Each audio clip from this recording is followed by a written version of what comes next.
서일부터 전주 박정희까지 일본 놈의 충성스런 앞잡이일 때 동상 걸린 손가락을 잘라내가며 해방을 위해 싸웠던 건 백성들이다.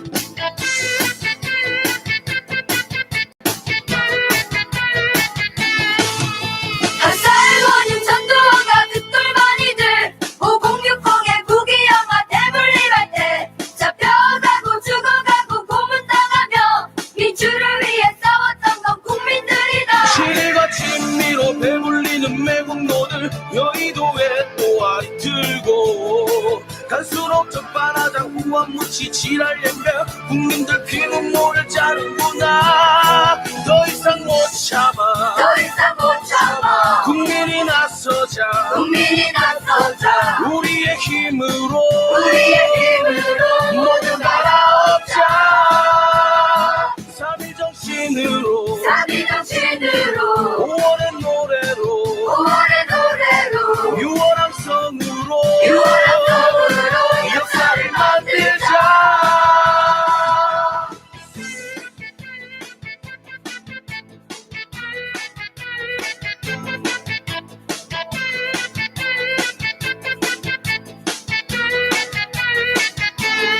실과 진미로 배불리는 매국노들 여의도에 또아리 들고 갈수록 적반하장 후원무치 지랄연병 국민들 피눈물을 짜는구나. 더 이상 못 참아 국민이 나서자 우리의 힘으로 모두 날아엎자. 삼위정신으로 5월의 노래로 6월 함성으로 역사를 만들자. 더 이상 못 참아 국민이 나서자 우리의 힘으로 모두 갈아엎자. 삼위정신으로 5월의 노래로 6월 함성으로 역사를 만들자. 예, 김민석 위원장님께서 오늘 지금 다른 일도 아니고 일본 관련한 특위가 갑자기 열리는 바람에 지금 늦게 오고 계십니다. 금방 오실 것 같고요. 지각이라는 것도 특별한 상황이 생기면 어쩔 수 없죠. 자, 오늘부터 제가 사회를 다시 돌려받겠습니다. 자, 시작해 볼까요? 축하합니다. 축하는요 무슨? 근데 그게 맞는 것 같아서 구조상. 예. 자, 숨 쉬는 곳도 정치다. 163번째 방송 시작하겠습니다. 자, 일단은 오늘은 김민석 위원장이 좀 늦고 계십니다. 자, 나오신 분 소개를 해드릴게요. 더불어민주당 미래사무부총장 김현 부총장님. 안녕하십니까. 김현 더불어민주당 제3사무부총장입니다. 미래사무부총장. 이건 정말 제목이 이상해. 아니, 그래서 제가 몇 번 말씀을 드렸는데요. 1, 2, 3으로 되어 있고요. 1이 인사 재정 담당이고요. 예. 그다음에 2가 조직 담당이고요. 3은 온오프 네트워크 플랫폼, 그다음에 뉴 미디어를 담당하는 게 제3사무부총장입니다. 아, 그렇군요. 네. 네, 알겠습니다. 주로 하는 일이 뭐예요? 온오프 네트워크 플랫폼 뉴 미디어. 뉴 미디어는 4차 산업혁명에 가까운 거네. 좀 사실은 그렇죠. 당의 4차 산업과 같은 거죠. 그러니까 지금 얼마 전에 왜 저희가 공천 룰 확정하면서 권리당원 대상으로 온라인으로 여론 조사를 했잖아요. 그게 당의 그 시스템을 구축하는 거였어요. 플랫폼. 그러니까 지금 9월 되면은 그러니까 처음에는 당원 게시판을 열었고요. 그 다음에는 이제 뭐 정책 제안이나 발안이나 이제 투표하는 것이 이제 한 거고, 그 다음이 전체적으로 이제 시도 단위가 함께 다 네트워크가 연결되는 걸 지금 구축하고 있고요. 그래서 9월 되면은 이제 예를 들어 온라인으로 입당하면 지금은 입당까지는 가능한데 정보를 수정하고 내가 당비를 내는지 여부를 파악을 못 하고 있거든요. 그러니까 오프라인에서 그거는 체크를 하는데 그거 역시도 이제 온라인상으로 다 그러시구나. 하는 겁니다. 그래서 지금 저희 당 그 홈페이지를 이제 그렇게 지금 현대화하고 있는 거고 이게 이해찬 대표 공약 사항이고요. 9월 되면은 다 이제 그런 시스템이 작동이 되고 그다음에 이제 그래서 플랫폼화 하는 거죠. 그다음에 뉴미디어는 이게 이제 홍보소통위원장하고도 같이 연관되어 있는데 저희가 왜 씀이라는 그 채널을 가동해가지고 지금 이제 월요일부터 금요일까지 하나씩 이제 계속 그 유튜브 하는데 요거는 이제 홍보소통위원장이 주로 담당을 하고 있어요. 그래서 뉴미디어 우리 자체 이제 미디어를 양산해내서 가짜뉴스나 뭐 우리가 이제 해야 될 그런 홍보를 또 하고 있는 거고 그 일이에요. 네. 자, 박중환 업무를 하고 계시는구나. 좀 전에 연합뉴스 나왔다 오셨죠? 네. 계속 잘 보고 있습니다. 아, 감사합니다. TV 갔다 오신 날은 유난히 예뻐. 그래서 우리가 화요일 날 그 분장한 걸 가지고 채널 청취자나 시청자분들에게 인사드리려고 날짜를 그렇죠. 변경한 거잖아요. 그러네요. 네. 이 방송 분장은 좀 달라요, 느낌에. 그렇죠. 네. 알겠습니다. 자, 그 얘기부터 가볍게 한번 하고 가실까요? 지금 구호가 노 1번이냐, 노 아베냐 논쟁이 꽤 있더라고요, 온라인상에서. 우리 저기 부총장님 어떻게 생각하세요? 글쎄요, 저는 어떤 분이 그렇게 해서 콤마 찍고 재팬으로 하자. 뭐 있냐. 노 아베 콤마 재팬. 둘 다 하자. 그럼 저는 뭐 민간 차원에서 노 재팬 하는 거나 뭐 예지는 너무 이제 일본하고 각을 세워서 일본 국민들하고 싸우는 것이 좀 무리하다라는 얘기가 있으니까 노 재팬보다는 노 아베로 가자 이제 얘기를 하는데 그거 역시 맞고요. 왜냐면은 저희가 이제 박근혜 전 대통령하고 투쟁할 때도 공격을 박근혜를 주목한 거잖아요. 지목한 거잖아요. 그렇듯이 타겟을 명료하게 하려고 하는 것은 아베 총리의 이 결정에 따른 무도한 일이니까 이제 아베를 타겟하는 건 맞는데 사실 그것도 일본 정부잖아요. 그럼 재팬이라고 쓸 수도 있다 저는 봅니다. 그러니까요. 뭐 같이 써도 상관없다. 그러니까 지금 일본 노 재팬으로 하시는 분들은 요지가 아베만 그런 게 아니고 굉장히 많은 나쁜 놈들이 있다. 그러니까 공국주의 부활이니까 네. 이해는 기업하고도 하고요. 연관되어 있는 거잖아요. 미쯔비시 그런 저희 그러니까 그동안 기업이 잘못한 것에 대해서도 기업 차원의 사과도 없는 거니까. 그러니까. 그래서 제가 볼 때는 물론 국민들과 국민들 싸움으로 가는 거는 바람직하지는 않지만 일본 국민들에게도 좀 경종을 울릴 필요는 있는 거 아닌가 이렇게 생각을 해봅니다. 이런 논쟁이 뭐 의미는 다 있다고 보는데 네네. 이게 이제 노 아베로 하면 안 나갈래 하시는 분들이 일부 있어가지고 근데 그렇게까지 생각하시 보실 필요는 없고 이제 다 일장일단 있는 이야기고요. 알겠습니다. 자, 어제 문 대통령이 이제 이 미래 사무부총장님 뭐 비슷하게 미래라는 키워드를 꺼냈어요. 그러니까 과거 영매이지 말고 미래로 가자 뭐 이런 의미를 갖고 있을 텐데 여기서 이제 일본을 이기는 거. 그러니까 만약에 지금 아베가 사과를 하고 뭐 나온다고 해도 결국에는 우리가 일본을 이겨야 되는 게 어떤 생명적인 거라고 생각이 들고요. 그러면서 대화를 하겠다 지금 계속 문을 열어놓고 있거든요. 아니, 그러니까 대통령의 초지일관된 입장이시죠. 그러니까 지난번에 이제 화이트리스트에서 배제하기 전에 이제 세계 품목에 대해서 문제를 삼고 그러고 나서 이제 화이트리스트에서 배제한다라는 걸 결정하고 나가지고 대통령이 이제 수석 부장관 회의 때 말씀하신 것, 그 다음에 애초에 세계 품목 전에 이제 또 얘기하신 거, 그리고 최근에 그 경제자문회의에서 말씀하신 걸 보면 일각에서는 대통령의 그 발언 말씀의 수위가 뭐 낮아졌다 또는 이성적으로 그러니까 냉정하게 접근해야 된다. 감정보다는 이성적으로 접근해야 된다. 이런 얘기를 톤다운 됐다고 얘기를 하는데 저는 그것이 아니라 이 대통령의 일관된 얘기가 과거는 과거사대로 가고 미래는 미래를 향해야 된다라는 얘기였거든요.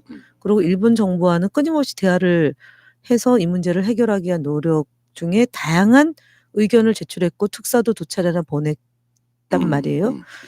근데 그거를 지금 이제 야당이나 아니면 일각에서 대통령의 대안이 뭐냐, 뭐 해놓은 게 뭐냐, 외교적 노력을 기울인 게 뭐냐, 뭐 책임은 다 우리 정부가 져야 되는 거 아니냐, 이제 이런 정말 나쁜 프레임으로 자꾸 만드는데 어제 얘기한 것도요 마찬가지로 오늘이죠. 오늘 국무회의 주제에서 말씀하신 것도 시간은 우리를 기다려주지 않는다. 그리고 우리 경제에 해를 끼치는 일이고 이제 시장의 불안감을 키우는 것을 경계해야 된다라는 말씀을 이제 하셨는데, 그러니까 일본도 그렇고 우리도 그렇고 서로가 손해다라는 얘기잖아요. 원래 일본은 자신들은 잘못한 게 없고 우리 정부가 잘못했다라고 해서 경제 침략을 한 건데 대통령께서는 공정 공생을 해야 되는데 일본의 이런 침략이 결코 너희들에게도 도움이 되지 않는다라는 얘기를 강조한 거라고 저는 포인트를 보거든요. 그래서 오늘 얘기한 거는 이 내실을 기하고 산업 경쟁력을 높이는 기회로 삼아서 의지를 가다듬자라는 얘기고, 그다음에 이해관계나 기득권에 머뭇거리지 말고 경쟁력을 키우자. 이제 이런 얘기를 강조하신 걸로 보면 기존에 하셨던 얘기를 계속 업그레이드 시키고 있다. 예. 국민들에게. 그렇게 보면 되지 않을까 싶습니다. 자, 김민석 위원장님 오셨네요. 자, 지각생 등장. 자, 괜찮습니다. 뭐 사회자가 바뀌었어요. 국가를 위해 싸운다는데 네. 이번 주부터 바꾸는 걸로 하겠습니다. 계속하지. 사회자 계속하지. 예. 어쨌건 그러면서 지금 문 대통령이 이제 중요한 이야기를 하셨어요. 그렇지 않아도 제가 아이고 저거 마이크. 그렇죠. 제가 뭐 며칠 전부터 자유한국당 등에 의한 가짜 뉴스를 좀 팩트 체크를 많이 해드리고 있는데 지금 제2 IMF가 올 거다, 경제가 폭망했다 그러면서 아니 한국거래소, 증권거래소 가가지고 거기 관계자분들하고 그런 얘기를 하는 참 놀라운 멘탈의 소유자가 있잖아요. 자유한국당의 원내대표라는 그분 그런 이야기 하신 것 같아요. 시장 불안감 키우는 가짜 뉴스는 경계해야 된다, 뭐 이렇게. 그러면서 무디스는 지난달에 그리고 며칠 전에 피치에서도 우리나라의 신용 등급을 일본보다 2단계 높은 AA-로 유지했다. 안정적으로 평가했다. 경제가 뭐 모든 분들한테 다 좋지는 않겠지만 세계적 객관적으로 보면 우리나라 경제는 상당히 좋은 편이다, 이런 얘기 아닙니까? 근데 안정화되어 있다라는 것이 어쨌든 국제 신용기관으로부터의 평가고, 외려 국민들이 좀 놀라는 것 중에 하나가 2018년도 한국과 일본의 그런 다방면에 걸친 비교를 놓고 와우, 우리가 진짜 OECD 10위 국가였는데 우리가 너무 가소평가를 하고 있는 것이 아니냐, 대한민국을. 그다음에 소위 70년대 80년대 일본의 그런 경제의 고도 성장 시기에 일본을 바라봤던 시각이 그대로 우리가 내재되어 있었던 것 아니냐, 이제 이런 얘기들을 많은 국민들하고 같이 나누고 있거든요. 그러니까 우리가 33,000불 시대, 그다음에 일본이 37,000불, 별 차이 안 나는 그것인데도 불구하고 우리가 뭐 굉장히 50배 기술 격차가 난다라는 그런 자유한국당과 또 일각의 그런 주장 때문에 주눅이 들어 있었던 것 아니냐. 보이지 않게 보이게. 그래서 이번 기회가 바로 말씀하신 것처럼 이제 일본과 우리의 기술 격차가 부분적으로 있지만 극복해내지 못할 일이 없다, 이제 이런 걸로 보면서 그런 대화도 있었어요. 언젠가는 우리가 아베에게 정말 감사할 때가 오지 않겠냐. 그러니까요. 요즘에 땡큐 아베죠 뭐. 안 그랬으면 어쩔 뻔했어. 그러니까 우리 지금 가장 센 발언, 사이다 발언으로 지금 화제가 되고 있는 우리 장안의 화제 김민석 위원장님 한 말씀 해주시죠. 목소리를 띄셔야죠 이제. 아니 지금 저 여성 앵커의 목소리에 취해가지고 있었어요. 들어오면서. 아니 제가 조금 늦어서 죄송하고요. 네. 지금 늦어가지고 또 들어오려고 빨리 하는데 이 앞에 또 걸림돌이 또 하나 있었어요. 고양이가 그냥 고양이가 또 발목을 자꾸 못 들어가게 하는데 저 되게 웃기는데. 이따가 나중에 이런 영상 보시면요 저기 위에 아까 고양이가 올라갔었어요. 나 당황해서 어쩔 줄 몰라가지고 아 여기까지 올라왔어요. 여기 지켜보고 있는 거 여기. 여기요? 깜짝 놀랐어요. 여기서요? 예. 되게 웃기네. 지금 다 뜯어가지고 지금 너덜너덜 하잖아요. 막 지금 늦어서 뛰어 들어와가지고 잠깐 화장실 들려서 이렇게 나오는데 저 화장실 문이 밑에가 트여져 있어요. 거기로도 제가 들어오는구만. 여성분들 우리 저 출연자도 조심하셔야 되겠습니다. 근데 하여간 그 저희가 일본 경제침략대책위원회에서 경제 관련한 전문가들을 이번에 좀 충원을 했잖아요. 예.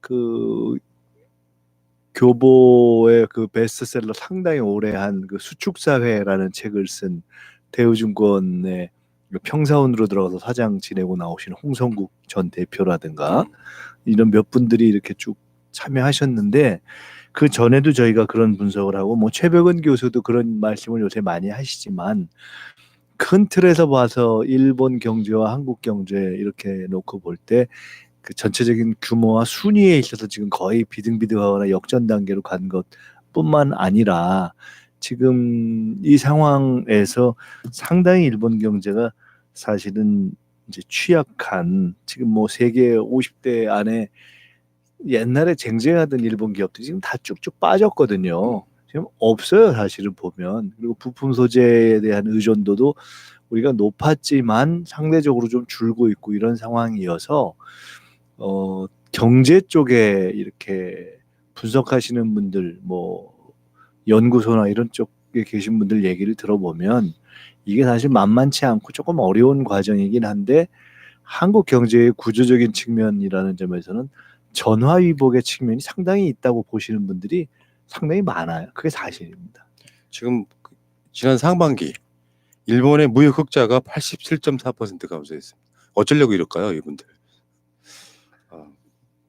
그 예를 들어 그러니까 이제 사실 딱 눈에 띄는 선도 산업이 지금 없는 거거든요. 그러니까 일본이 세계의 화살을 쏜다 뭐 이런 게 있었잖아요. 이게 돈 풀고 금리 떨어뜨리고 그다음에 구조 조정을 한다. 그게 이제 소위 아베노믹스의 세계의 화살론이에요. 근데 이게 전 세계적으로 최근에 어떤 확장 정책 이런 그러니까 2008년 글로벌 금융 위기 이후의 대응을 보면 이른바 선진 자본주의 국가들이 하는 게 돈을 풀고 금리를 떨어뜨리고 그다음에 돈을 찍어낼 능력이 있는 데들은 이제 아예 찍고 이제 기축통화가 되는 나라들 뭐 이런 등등을 하는 건데 유일하게 세 개 다 쓴 데거든요, 일본이.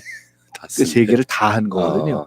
근데 이제 그래서 좀 되는 것 같다가 이제 지금 한계 부딪힌 건데 이제 그런 상황에서 사실은 선도 산업이 없어서 소재 부품을 삼성에서 한편으로는 의존이라고 볼 수도 있지만은 한편으로는 사주는 건데 그거를 자기들이 판로를 막고 괜히 사실은 깝깝해질 수 있고 그러다 보니까 당장 이제 아쉬워지는 게 관광이 현찰이잖아요. 그게 그러니까 그게 사실은 깝깝한 거죠. 그래서 최근에 보면 불매 운동에 대해서 그 일본 쪽에서도 처음에는 뭐 이게 아무 의미 없다 이렇게 얘기를 하다가 사실은 상당히 좀 부정적인 평가를 하기도 하고 국내에서 이제 자칭 지식인들 뭐 이런 분들 가운데도 굉장히 신중론을 펴는 것처럼 하면서 불매운동 이렇게 하면 되겠냐 처음에는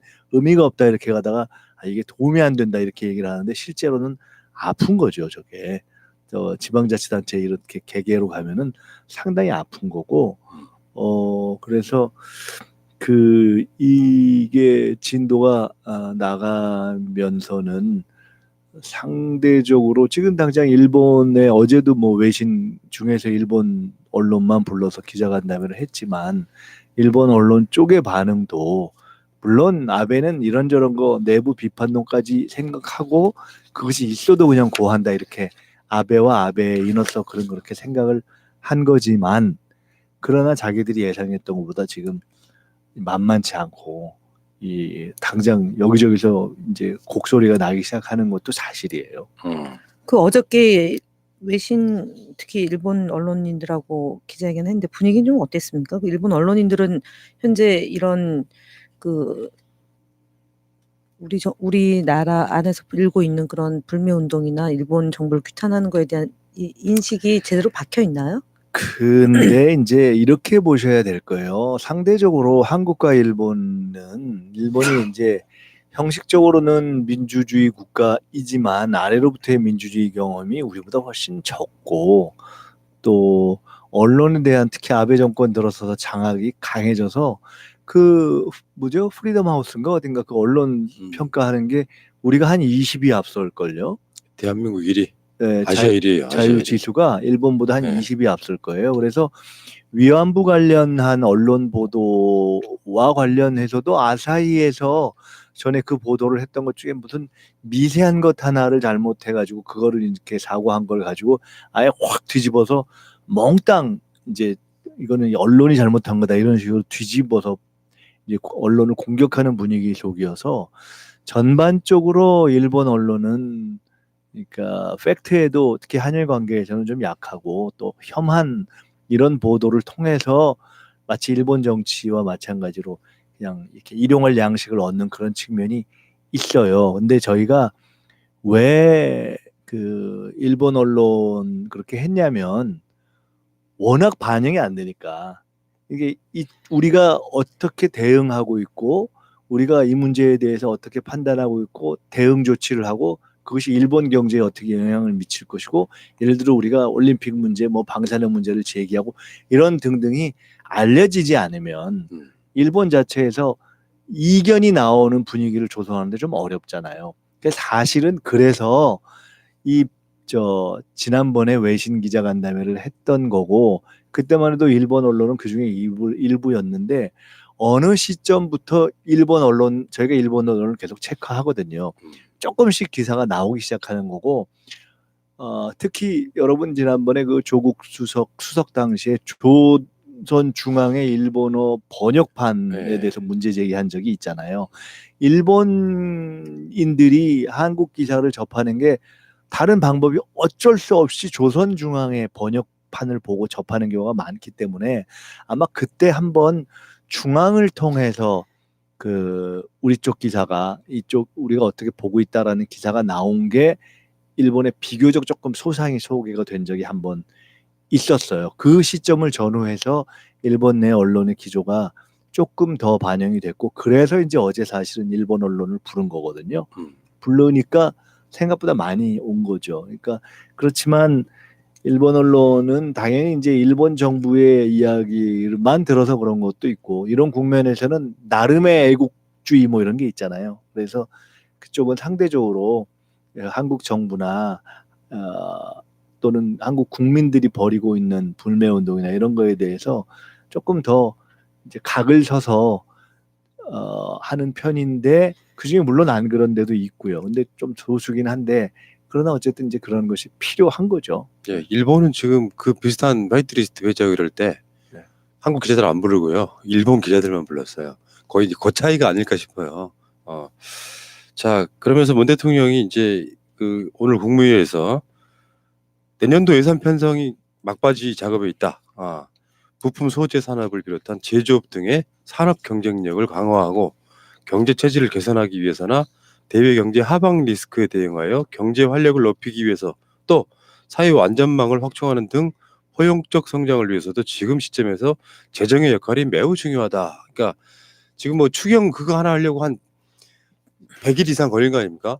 그것도 역대급으로 깎이고. 근데 내년 예산에는 이런 지금 일본 무역 갈등 또는 뭐 기초 산업이나 이런 것들에 대한 예산이 엄청나게 많이 포함돼야 그러니까 되겠죠. 이제 이번 국면에서 어떻게 보면 아까 전화위복이다 이런 얘기를 했는데 한편으로는 긍정적인 측면에서 이제 공감대가 확산되고 있는 것들이 몇 가지 있잖아요. 가령 부품 국산화 이거를 적극적으로 해야 된다.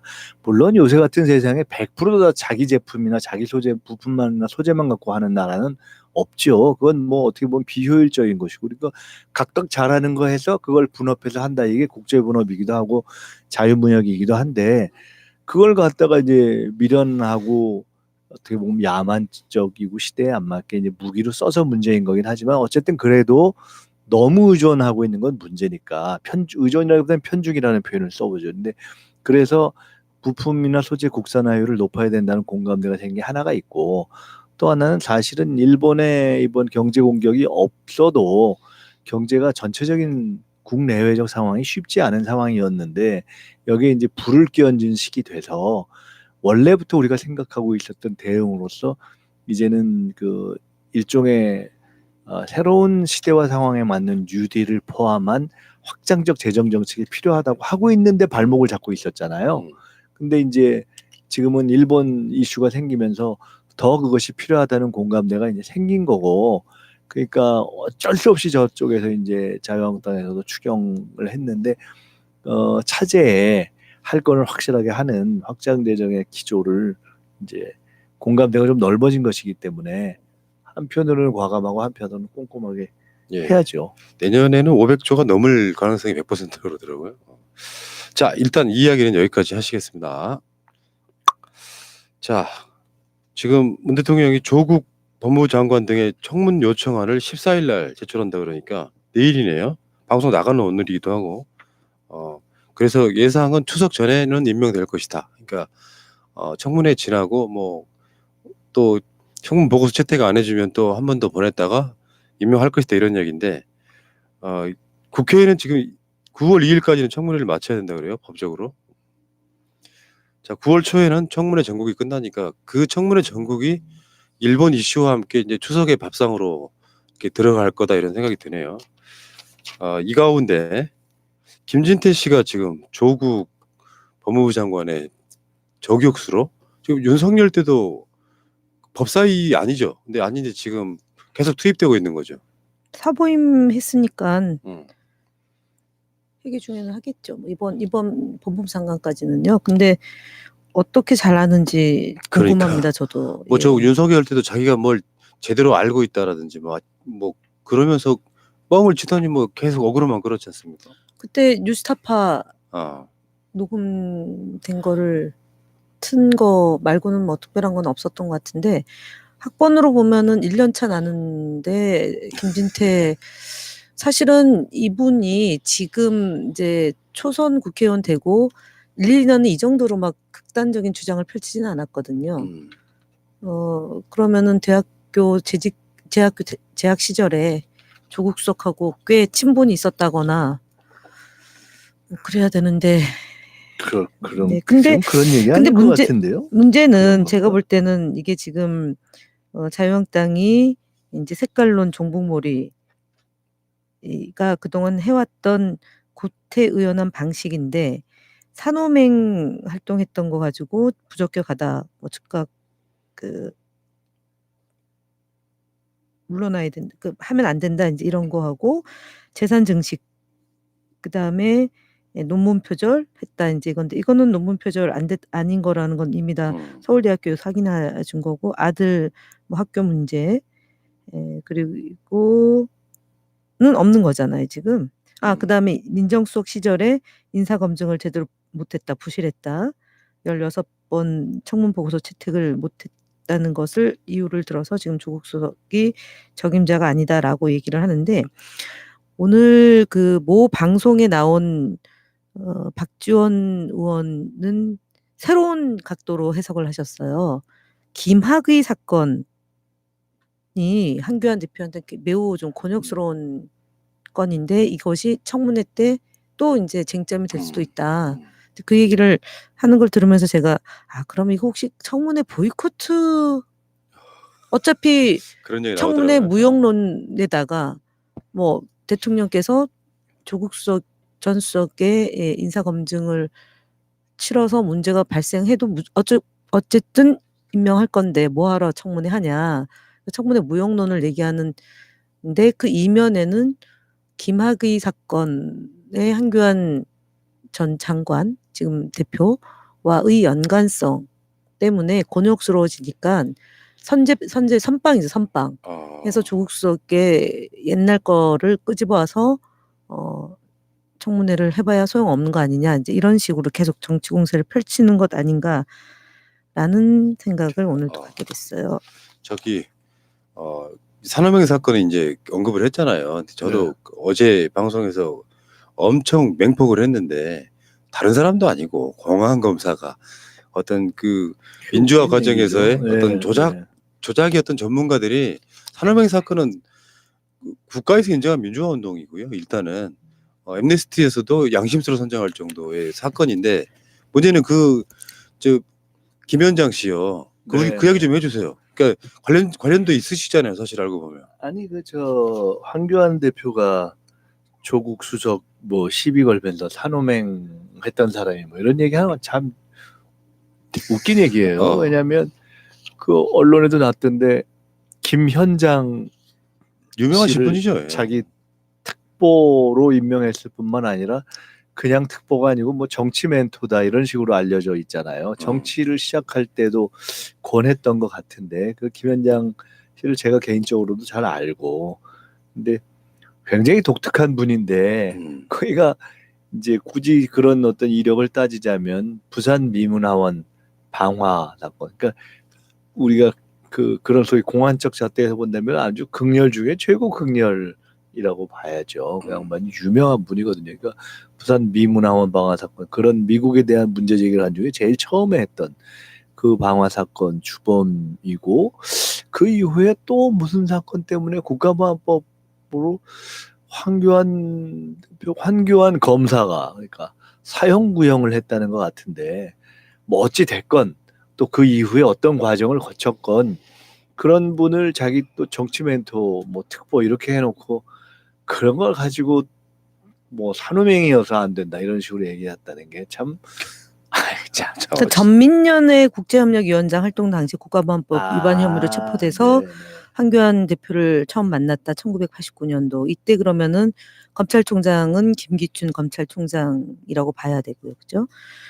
결국은 이제 93년도에 가석방이 됐는데 이때 법무부 장관은 또 김기춘 법무부 장관입니다. 그래서 김기춘 법무부 장관 검찰총장 시절에 어쨌든 뭐 박정희 유신 독재 정권 시절에도 유학생 간첩단 조작 사건이 많았지만 그 91년, 89년, 90년, 91년, 92년도에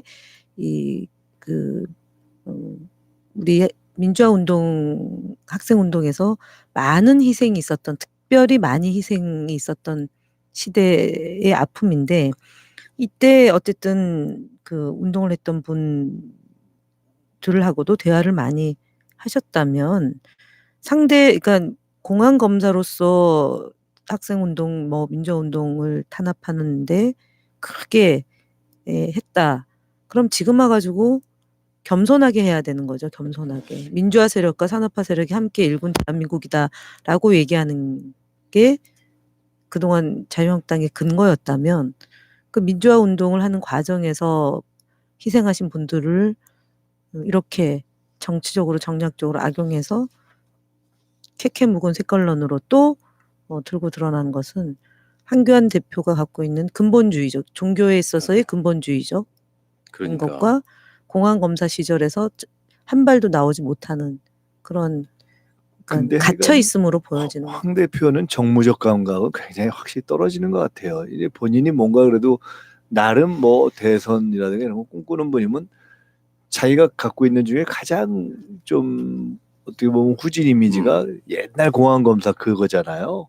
근데 결정적일 때마다 나 공안검사야 그거를 그렇죠. 계속 자랑스러워하는 것 재확인시켜주는, 저거는 누가 써줘서 그러는 건지, 근데 아니고 그냥 그 자연스럽게 나오는 것 자신은 이죠. 물론 DNA가 그런 자기의 거죠. 정체성이기도 하지만, 근데 저걸 조금만 이제 생각하면 이제 보수 정당의 이제 대표급 되는 분들이 꼭 그렇게 얘기하지는 않거든요. 근데 저 그렇고 하여간 재밌어요. 저기는 누가 안 써줘서 문제인 것 같고, 저번에 뭐라 그랬죠? 나경원 원내대표는 자기가 써서 문제인 것 같고, 하여간 적인 메시지 관리가 아이씨. 좀 안 돼요.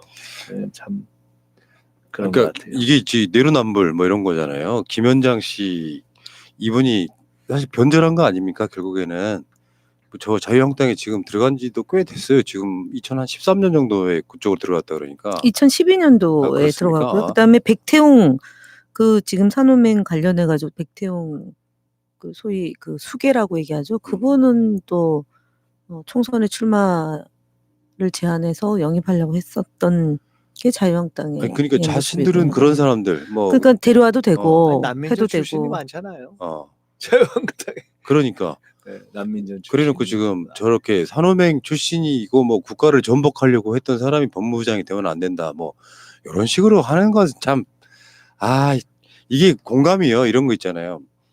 그런 정치인 많지는 않은데 저쪽에 있긴 한데 평상시 하는 말을 들으면 진짜 얄미워. 근데 가끔씩 말하는 거 보면 그래도 합리적인 사람이 있거든요. 가끔씩은. 그렇죠. 근데 가끔 맞는 말 하는 예. 경우가 있죠. 황교안 씨는 좀 너무 하시는 것 같고 또 지속적으로 틀린 말을 해요. 그러니까 그러니까 한교안 대표가 휴가가 있을 때 잠시 한 1, 2% 지지율이 올랐거든요. 이분도 이렇게 막 얘기하면 지지율이 또 떨어지죠. 그러니까요. 네. 계속 이러면 안 되죠 이게. 뭐 지금- 안 될 것까지는 없어요. 뭐 미문화원이 좀 종류는 다르지만 미문화원 때문에 옥살이 하신 분이 아직도 변절 안 하고 잘 이렇게 열심히 하고 계시고 지금 요즘에 위원장님 하시는 거 보면은 거의 대선하고 똑같은 정도로 힘쓰시는 것 같아요. 뭐 그런 건 아니고요. 아니 그 문재인 후보 대선 시절에 네. 하루에 한두 시간씩 자는 거랑 비슷한 정도 아니 같아요. 요새 조금 이제 민주연구 원장 그만두고 지역에서 열심히 아주 해피한 시간을 보내고 있었는데 갑자기 외구들이 출몰하는 바람에 그렇게 됐어요. 혹시 어저께 스트레이트 보셨는지 모르겠는데 뭐죠? MBC 스트레이트요. 그 주진우 기자하고 김우성 씨 나오는 그 프로그램 잠깐 봤는데 진짜 딱 그 보는 순간 혈압이 이만큼 올라가요. 실제로 토착 외구들이 어떻게 존재하는지 뭐 특정 어느 대학교 어떤 교수들이 어떻게 강연하고 다니는지를 듣는 순간 저런 사람들이 대한민국에 있구나. 꼭 보시기 바랍니다. 유튜브로 보실 수 있어요. 네. 근데 저는 대략 짐작은 가는데 요새 제가 아까 뭐 하다가 자칭 지식인 이런 표현을 썼는데 저는 요새 이렇게 뭐 인터넷을 보거나 뭐 이런 거 할 때 이게 무슨 조금 이렇게 지식인이라고 하는 분들 중에 글 써놓은 거 보면 혈압이 오를 때가 진짜 많아요. 일단 팩트도 틀리고 관점도 틀리고 이게 전혀 말도 안 되는 소리를 하는 경우가 많은데 뭐 가령 예를 들어 이런 거예요.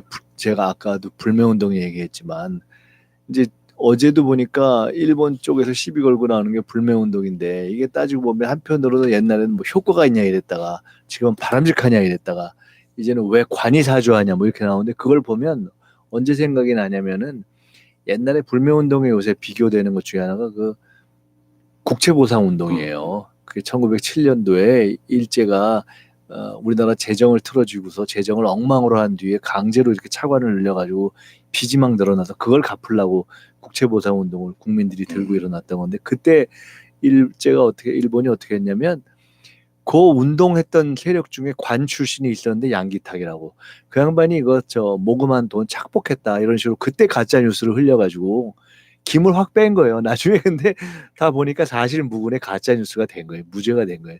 그런데 이미 김은 빠진 거예요. 그러니까 이 사람들 지금 하는 짓이요. 그렇죠. 딱 그때 그 작전을 리바이벌 하는 거예요. 그런 식이고 뭐 그거 외에도 요새 뭐 한국이 뭐 국제법을 뭐 틀렸느니 이런 거 일본 사람들이 하는 거랑 똑같은 얘기인데 뭐 샌프란시스코 조약이 어떻고 한일 협정이 어떻고 등등 하는데 그냥 한마디만 딱 하면 샌프란시스코 조약은 우리가 당사국이 아니어서 거기에 구속되지 않아요. 그러니까. 국제법의 기초.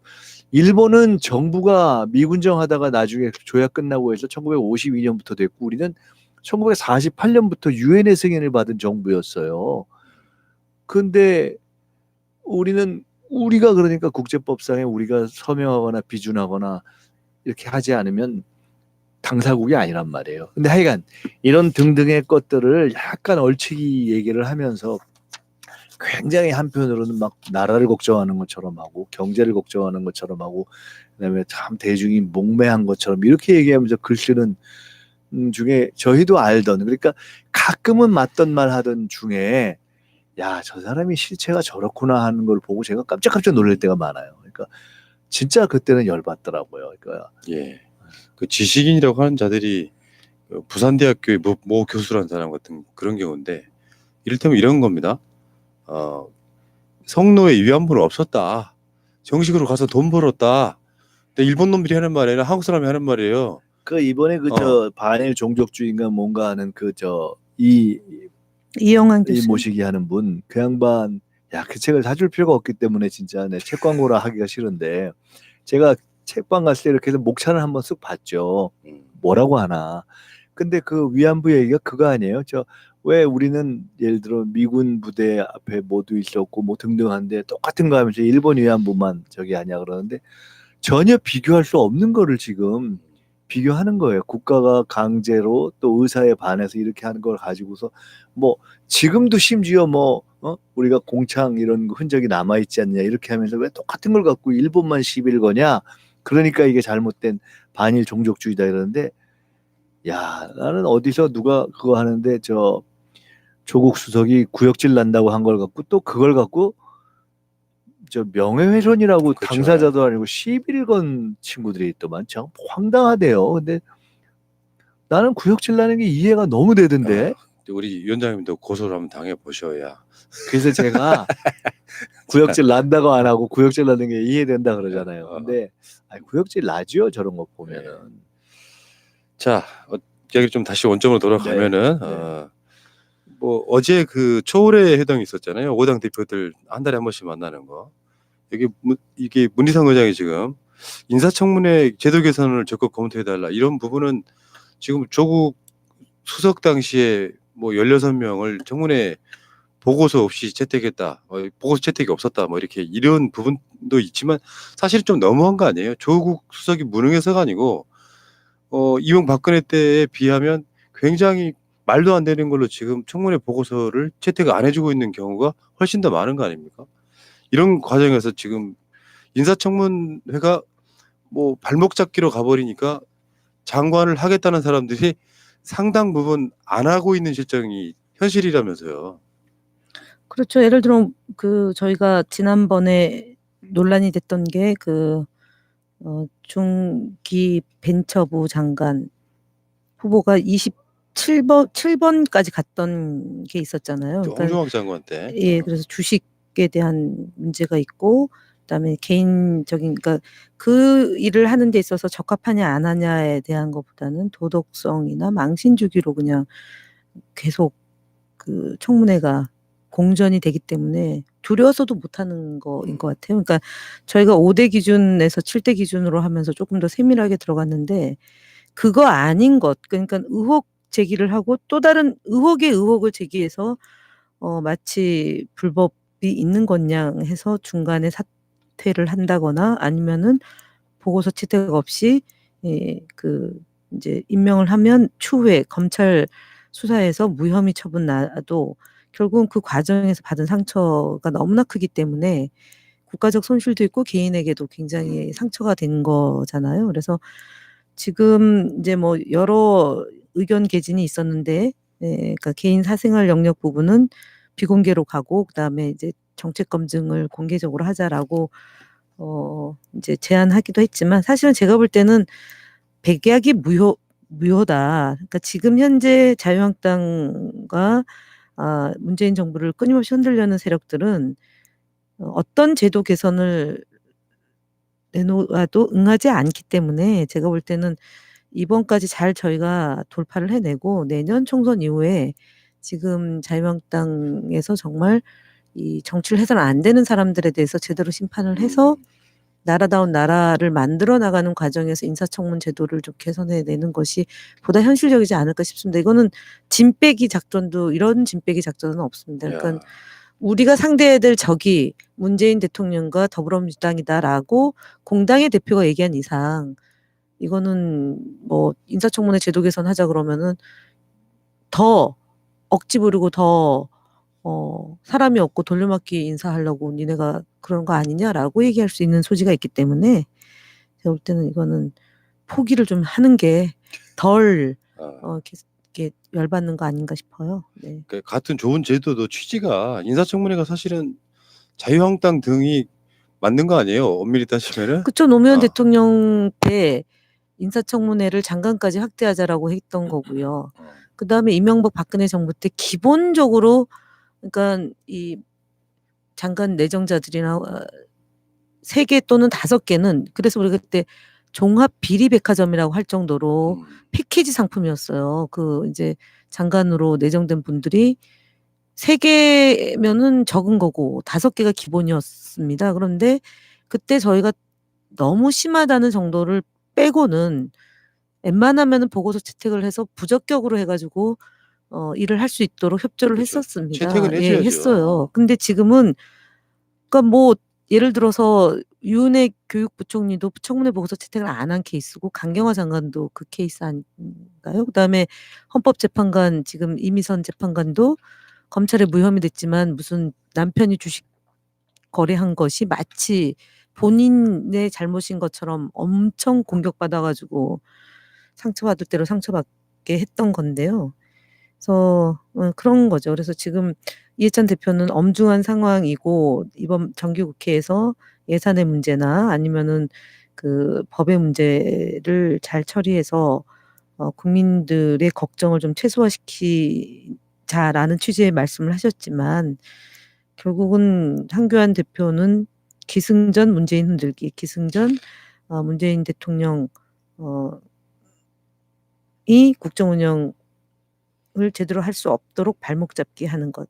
그다음에 요즘 손학규 대표도 거기에 편승해 가지고 아이고 그분 아유. 예 그러고 지금 정동영 대표는 워낙에 지금 당내 사정이 좀 복잡하니까 조금 정신이 그러니까 복잡할 것이고 뭐 하여간 대략 보면은 자유한국당하고 저기 바른정당이 너무 이렇게 똑같은 형태로 가니깐 예 이분이 한때는 아마 우리랑 같이 일했던 분 맞나? 이 생각이 더 이게 손학규 예. 대표는 제가 봤을 때는 이 자유한국당하고 선명성 경쟁하려다 보니까 메시지가 그러니까 보수 쪽을 끌어온다고 하는데 사실 의미 없고요. 평상시 때 뭐 지금까지 해왔던 정치의 결로 도울 건 도와줘야 되는데 황교안이나 메시지가 똑같은데 다만 당세가 약해서 크게 안 나올 뿐이에요.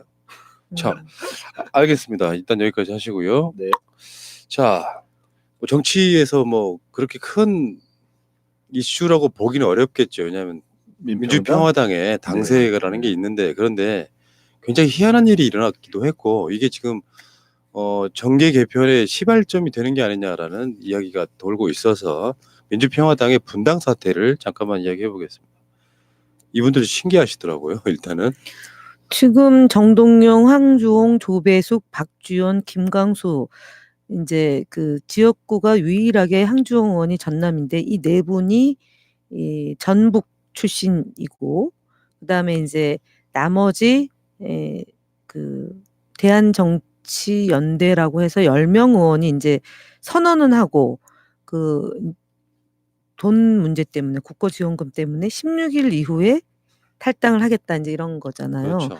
근데 여기에 또 한 가지 주목할 것은 정동영 대표가 7월경에 박지원 의원을 만났더니 물러나지 않을 거면 공천권과 그다음에 비례대표 추천권을 좀 줘라. 그게 핵심이네. 그다음에 호남 출신의 원로를 공동으로 해서 간판을 2사람으로 세우자. 이제 이렇게 얘기를 했다는 거잖아요. 그래서 이걸 안 들어주니까 지금 이제 집단 탈당을 원로가 누구예요? 본인인가요? 박지원 아닌가요? 모르겠습니다. 어쨌든 뭐 특정하진 않아가지고 그런데 그래서 이제 나간다고 얘기하면서 뭐 텐트를 친다라고 하는데 저희가 2015년도 저희는 당해봤잖아요. 그분들의 그 스킬. 네. 그래서 하나도 새롭지는 않은데 흔들기 대단하신 분들이네 진짜. 근데 이때 살아남은 분들이거든요. 그래서 이번에도 어찌하면 좀 되겠거니 하는 건데 그거는 야당이 저희가 이제 야당 시절에 야당이 분열해서 이제 그 국민의당이 조금 선점한 것인데 지금은 우리가 여당이고 나머지 야당끼리 이렇게 이합집산 분열하는데 보수는 부패해서 망하고 뭐 진보는 분열해서 망한다 그랬는데 요즘은 그 말도 틀렸어요. 이제는 보수가 분열도 하고 부패도 한다. 이렇게 저기 다 합니다 지금. 한참 국민의당 만들어질 시점에 우리 김민석 위원장님하고 이야기했을 때 국민의당 쪽에서 민주당 이름 갖고 우리랑 같이 하자. 뭐 그랬었다면서요. 저도 잊어버렸던 일이네. 아. 저한테 선대위원장 시켜준다고, 선대본부장 시켜준다고.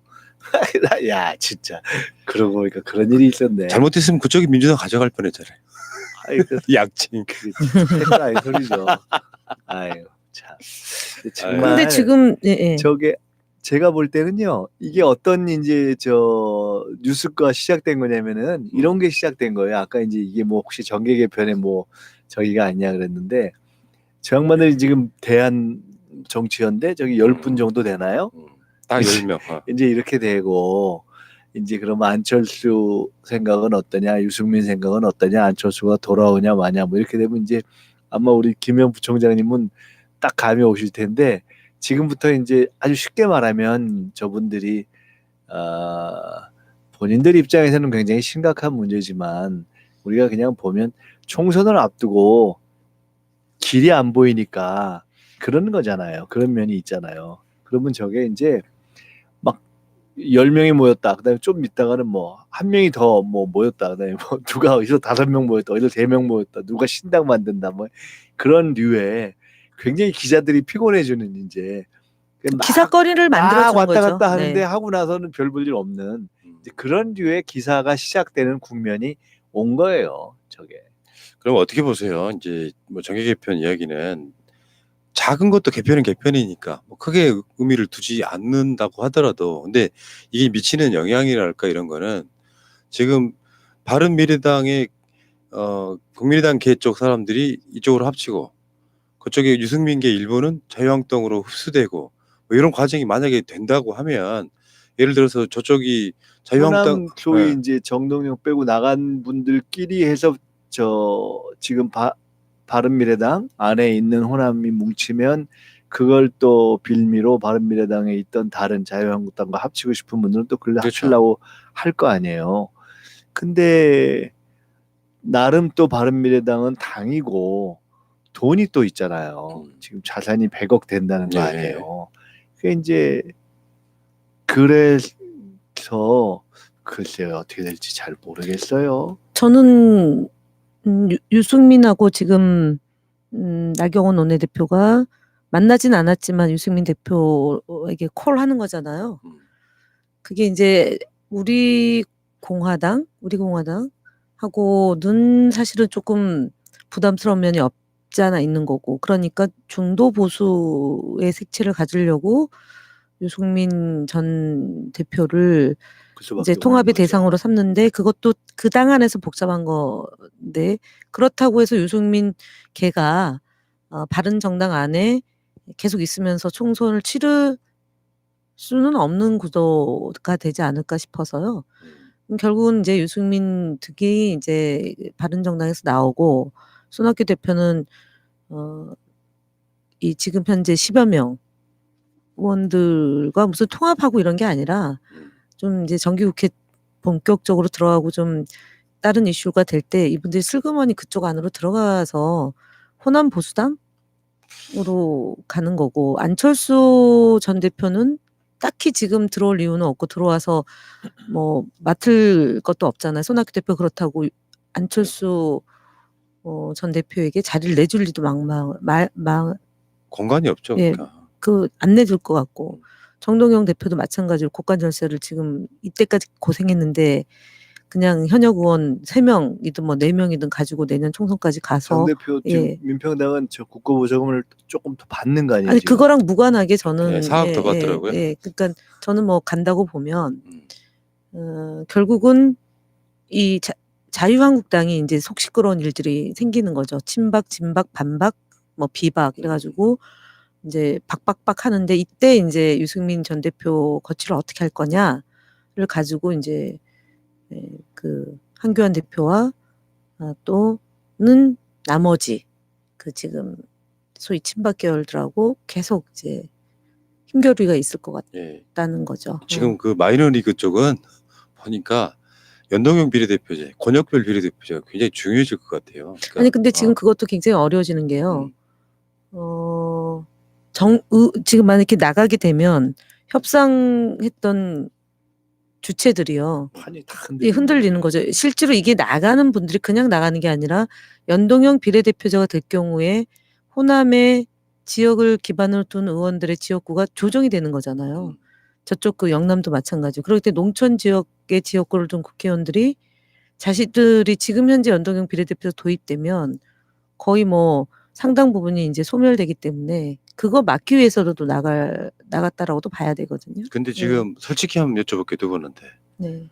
민주당은 연동형 비례대표제로 안 돼도 사실 별무 상관 아닙니까 솔직히? 아니, 그러니까 연동형 비례대표제를 하려고 했던 거는 국민들이 다 아시다시피 공수처 문제와 검경 수사권 조정 문제가 있었던 거고, 당시 야당의 대표 두 분이서 단식 농성을 하니까 단식 농성을 중단하게 하는 방법 중에 하나는 어쨌든 연동형 비례대표제로 가야 되는 거가 당시의 정치였던 거죠. 근데 지금 그 안에 복잡한 셈법이 있고 하니 이렇게 돼서 사실은 8월 말까지 이게 논의가 일단락이 돼야 되는데 지금 뭐 얘기도 못 꺼내고 그 구성 자체도 지금 안 되고 있는 거지 않습니까? 그래서 결국은 8월 말까지 제대로 논의가 안 되고 정기국회 국면으로 가면 상임위에서도 이것이 그래도 패스트트랙은 결국 올라가더라도 올라가더라도 본회의 가면은 그게 이제 처리되는 거까지는 지금 홍영표 위원장인데 지금 특위가 열렸나요 한 번이라도? 지금 소위 위원장이 지금 정해지지가 않은 거죠. 아 그렇지. 네. 사개특위도 그렇고 진짜 갈 길이 뭐래. 네. 자 어쨌든 간에 그 재밌는 분당을 봐가지고요. 뭐 거기서는 상상 탈당이라고 하는 굉장히 재밌는 용어까지 등장을 했어요. 당적은 바른미래당인데 국민의당을 당적을 옮기지도 못하면서 탈당한다고 기자회견 같이 하시는 분도 있고. 그 정 비례대표요. 예. 참 예. 재밌는 분들 많습니다. 저 누구예요? 그 여성 국회의원 얘기하는 것 같은데요. 네. 자 이야기 넘어가시고요. 자 마지막으로 분양가 상한제 이 부분이 사실은 아마 일본 문제가 없다면 아마 탑뉴스였을 것 같은데 분양가 상한제는 물론 이제 일부 진보 쪽에서는요 이것도 약하다 하는 분들이 있긴 합니다. 그런데 이르면 10월 달부터 시행된다 그러는데요. 지금 이게 부동산 정책에 관련해서는 가장 센 한 수가 나온 거다. 더 이상 이제 나올 게 없을 정도로 나온 거다 이렇게 이야기가 되고 있더라고요. 그래서 분양가 상한제가 적용이 되면은 집값 인하 효과가 어마어마하답니다. 실제 저번에도 한번 그 보도된 걸 보니까 평당 1,000만 원 이상 떨어질 가능성 그런 부분이 있더라고요. 자, 이 부분 어떻게 보십니까? 두 분들 혹시 집은 갖고 계십니까? 근데 저는 저기 있잖아요. 안산시 선부동 동명벽산 불링 아파트. 그거 얼마나 한다고? 왜 그러십니까? 지금 가장 정상 가격입니다. 얼마나 하는데요? 한 3억 8천? 그 정도 되면 살만하죠. 아니 그러니까 그 가격대가 정상인 거죠. 이제 뭐 아주 넓은 평수의 호화 주택을 뺀 일반 보통 시민이 그 정도 가격의 아파트든 뭐 주택을 가져야 되고요. 그러니까 일가족이 그렇게 갖는 거고, 그리고 이제 청년들에게는 청년주택 만들어서 좀 살 수 있도록 해주고, 신혼부부들에게는 또 그 맞춤형으로 가는 거고. 그러니까 김현미 장관은 어쨌든 배수의 진을 친 거죠. 우리가 2005년도, 6년도 노무현 정부 때 집값 주택 문제를 당시 공무원들한테 좀 맡겨서 풀어보려고 했던 때가 있었던 거고요. 그때 놓쳤고, 이번에도 그 부동산 문제는 잡힐 때까지 하겠다라는 게 문재인 정부의 강한 의지인데, 이게 시장에서 조금만 그 시그널이 달리 되면 요동을 치는 거지 않습니까? 그다음에 해봐야 얼마나 하겠냐. 이제 그런 것 때문에도 어쨌든 이 문제가 제대로 정리가 안 됐는데, 말씀대로 그 분양가 상한제가 적용이 되면 집값 인하에 큰 효과가 있을 거다라는 거 하고요. 그다음에 이것을 추진하게 될 경우에 181개 단지 중에 66곳에 68,406가구에 이르는 거고, 그리고 이제 서울에 85개 정비 사업 단지 가운데 일반 분양 승인 받지 않은 단지 10곳에 3,400가구 정도. 근데 이분들이 서둘러서 뭐 피해 가겠다 이제 이런 얘기까지 나오는데, 예, 나오고 또 이제 강남 4구 재건축 조합은 날벼락을 맞았다라고 반발하는데요. 대규모 청원과 시위가 잇따를 것이다라고 얘기하면서 언론에서 이제 마치 큰 일이 난 것이냐 하지만 우리 국민들에게 가장 헌법 정신이죠. 주거를 보장해야 된다라는 것까지 포함하면 이번에 내놓은 방안이 시장에서 제대로 정착이 돼서 정말 투기가 아니라 그 공간으로서의 역할을 할 수 있는 그런 게 됐으면 좋겠다는 바람이죠. 이게 사실 부동산 정책은 철학이 바탕이 되지 않으면은 어떤 방향을 잡거나 그거를 이제 끌고 가기가 참 어려운 거잖아요. 왜냐면 내 집은 사실은 오르면 좀 좋잖아요. 그렇죠. 근데 이게 전체적으로는 이게 사회적으로는 가격이 적정한 게 좋고, 이게 한 2년 전까지만 해도 서울의 아파트값 평균이 한 5억 정도 됐다 그래요. 5억이 뭐 작은 건 아니지만 예를 들어 젊은 사람들이 결혼할 때 좀 물려받고 또 가령 맞벌이 한다고 치면 맞벌이 하고 또 대출까지 받으면 이게 집을 마련할 수 있는 기대는 있을 수 있는 가령 그런 정도의 어떤 상한선 정도 될 거예요. 그러니까 만만치 않지만, 근데 지금 서울의 새 아파트 신규 분양가 평균이 한 9억 된다는 거거든요. 그러면 사실은 아까 말씀드린 보통 사람들 입장에서 맞벌이 해도 물려받고 벌고 저금하고 대출해가지고 하는 거로는 집 구하는 게 일단 구조적으로 불가능한 상태가 된 거여서 우리 사회가 철학적으로 사실 이제는 정책의 공감대를 가질 수밖에 없는 건데, 이게 분양가 상한제가 7년부터 14년, 2007년부터 14년까지는 했던 거고, 그래서 어느 정도 안정이 되다가 2015년에 분양가 자율화가 되고 나서부터 이게 시장이 다시 그렇죠. 흔들린 거거든요. 근데 결국은 분양가가 집값 상승을 견인했다고 봐야 되는 거란 말이에요. 그러니까 집값 상승률보다 분양가 상승률이 최근 1년 동안 한 3배, 그 4배? 3.7배 정도 높았다니까 그 4배가 되는 거죠. 그러니까 결국 그게 이제 끌고 간 거기 때문에 불가피하게 어쩔 수 없이 이제 분양가 상한제 도입을 한 건데, 결국은 이 정부가 부동산에 관련해서는 일관된 시그널을 유지하고 있는 거잖아요. 근데 이제 기대를 했던 분들의 입장에서는 이제 상당한 이제 일정한 당황 내지는 혼란이 있을 수 있는 건데, 근데 냉정하게 보면 이게 이제 실현된 재산권이라기보다는 기대이익에 있어서의 조정이 그렇죠. 생기는 거죠, 사실은. 근데 어쨌든 지금은요, 이 주택 정책이 그런 거잖아요. 너무 확 올라도 문제고 확 떨어져도 문제고 사실은 그런 거거든요. 가격의 안정성 유지가 필요한 거여서 그런 점에서는 저는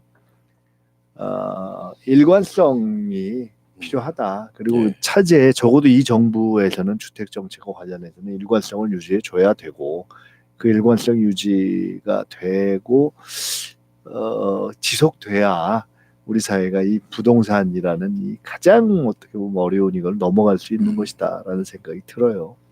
지금 대출을 막아 놓으니까 재건축 쪽으로 움직여가지고 지금 이번 분양가 상한제 발표의 핵심은 정부가 분양가 상한제 대상을 입주자 모집 공고일로 확정을 해가지고요. 예.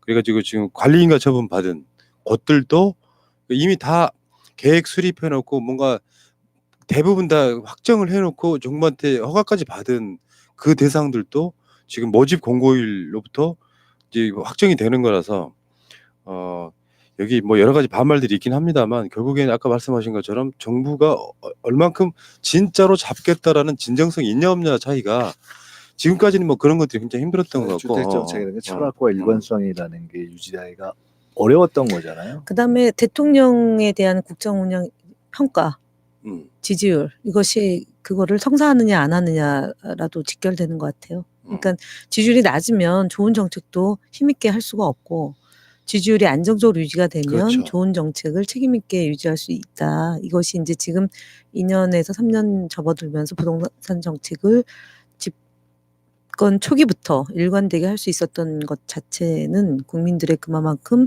문재인 정부나 대통령에 대한 신뢰, 그다음에 국정 운영을 책임있게 해달라는 그 요구 이것이 반영돼서 부동산 정책이 이제 잡을 때까지 내놓는 걸로 이렇게 예. 가고 있는 거다라고 봅니다. 한 국가의 성장률 등을 키우기 위해서 빚내서 집 사라.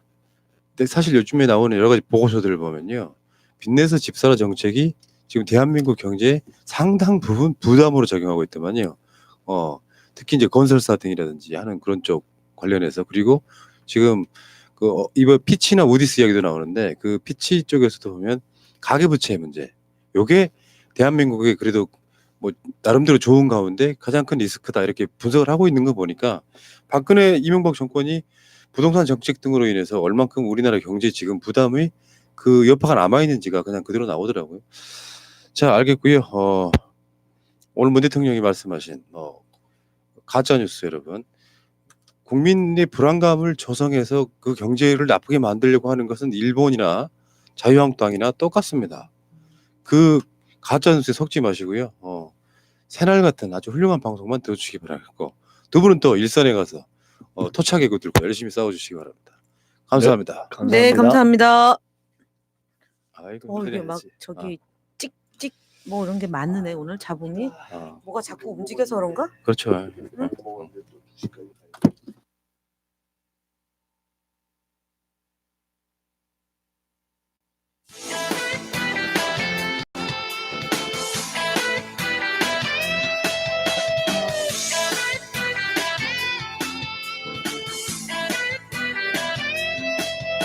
조선일보 서정주 박정희까지 일본 놈의 충성스런 앞잡이일 때 동상 걸린 손가락을 잘라내가며 해방을 위해 싸웠던 건 백성들이다.